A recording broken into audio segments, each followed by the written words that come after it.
आजकल ये जगह जगह अखंड रामायण और सुंदरकांड वगैरह होते हैं। जी। और पाठ में जैसे अपन लोग जाते हैं हम्म। तो उसमें क्या करते हैं लोग बाकी, जैसे एक तरफ से एक चौपाई की अर्धाली बोली जाती है, दूसरी तरफ से दूसरी बोली जाती है। हम्म। जैसे एक पक्ष बोल रहा है मंगल भवन हाँ हाँ, मंगल वो हरि, वो तो वो दूसरा पक्ष बोल वो, रहा है वो अपराध है। विक्रम दशरथ बिहारी। अपराध है, अपराध। तो हाँ, ये शुद्ध नहीं है ना, मतलब नहीं, अपराध है। शुद्ध नहीं है, अपराध है। अशुद्ध नहीं है, ये अपराध है, अपराध। अच्छा, तो पूरी चौपाई मतलब व्यक्ति को खुद ही बोलनी चाहिए। हाँ, पूरी बोलनी अच्छा। चाहिए। और अपराध है, और यही यही स्थिति आजकल श्री हरिनाम संकीर्तन में लोग करने लगे हैं। वो भी महाअपराध है। ये बात। वो तो क्या है, जैसे अच्छा, कि एक दूसरी बात। मेरे जैसे गला फाड़ वाले जो है ना, जिनकी आदत ही ऐसी है, हम्म, वो ऐसे अपने गला दिखाने के चक्कर में करते हैं। बाकी वो कोई अच्छा। नहीं है।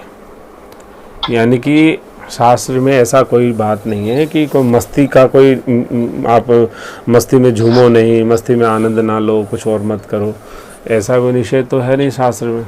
लेकिन शास्त्र की मर्यादा से ही करो आप। मेरी शास्त्र की मर्यादा है, उस मर्यादा से रखो। मतलब पूरी चौपाई बोलनी चाहिए। पूरी बोलना चाहिए। अच्छा अच्छा, दूसरी बात ये है कि इसी अखंड पाठों में लोग बाग जैसे 5 दोहे हो गए। अब 5 दोहे होने के बाद जो है फिर वो भजन चालू कर दिया बीच में दूसरा। हम्म। जैसे हनुमान जी का चल दिया, कोई राम जी का चल दिया, और कोई दूसरा भजन चालू कर दिया। और 10 मिनट उसको लंबा करने के लिए, मतलब तो फिर 10 मिनट तक वो भजन चलता रहा, फिर दूसरे शुरू कर दिया, मतलब इसलिए भी अपराध है क्या? नहीं, अब वो तो भाई वो यदि मानस के पाठ हैं, जैसे जो मानस का सानिध्य लेते हैं, जैसे 24 घंटे का होता है, या अखंड पाठ होता है, नवान पारायण है, या जो मास पारायण है, उसके बीच में तो नहीं हो सकता।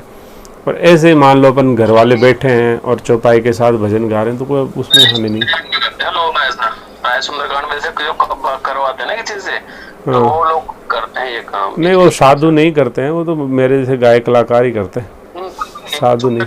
कहीं जैसे टोली आती है करवाने, वो वाली नहीं। पार्टी आती है हाँ, तो पार्टी बता। सुंदरकांड का। हाँ, पार्टी पार्टी करने वाली होती है ना, इसलिए उसको बस वो पार्टी चाहिए। तो इसलिए कहने का मतलब ये है कि नहीं तो हम। बीच बीच में दूसरे भजन गाने चालू कर देते हैं, जैसे पाँच दोहे हो गए। हाँ। 5 दोहे के बाद फिर 15 मिनट फिर दूसरा भजन गा दिया, फिर 5 दोहे हो गए, फिर 5 दोहे के बाद फिर दूसरा भजन गा दिया। तो हाँ, तो वो पद्धति सही है क्या? अशुद्ध है और गलत है, अपराध है वो। तो ऐसा नहीं करना चाहिए ना, ताकि नहीं, हम लोग। नहीं करना चाहिए। अपने को उसमें सहभागी भी नहीं बनना चाहिए।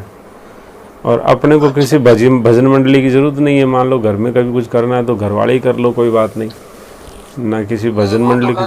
ये आजकल परंपरा सी बन गई है।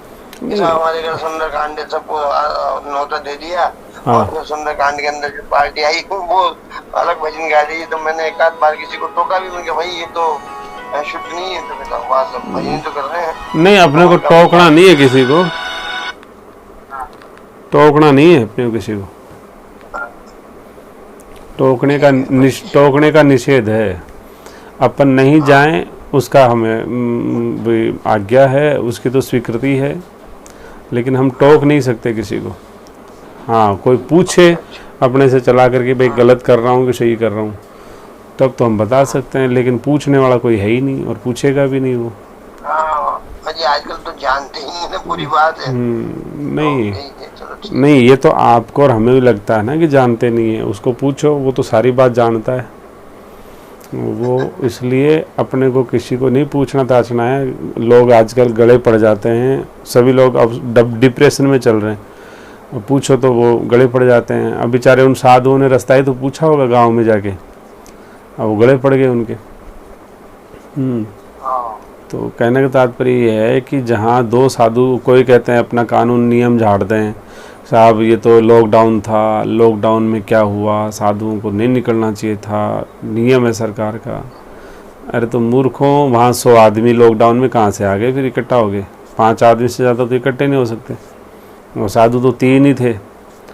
और यहाँ स्थिति रोज़ अखबारों में आती है, रोज़ फ़ोन आते हैं कि घर के सदस्यों के लिए, पुत्र पिता के लिए नहीं जा रहा, पत्नी पति के लिए नहीं जा रही, भाई भाई के लिए नहीं जा रहा अंत्येष्टि संस्कार में। हॉस्पिटल वाले परेशान हो गए कि आ रहे हो कि नहीं आ रहे हो।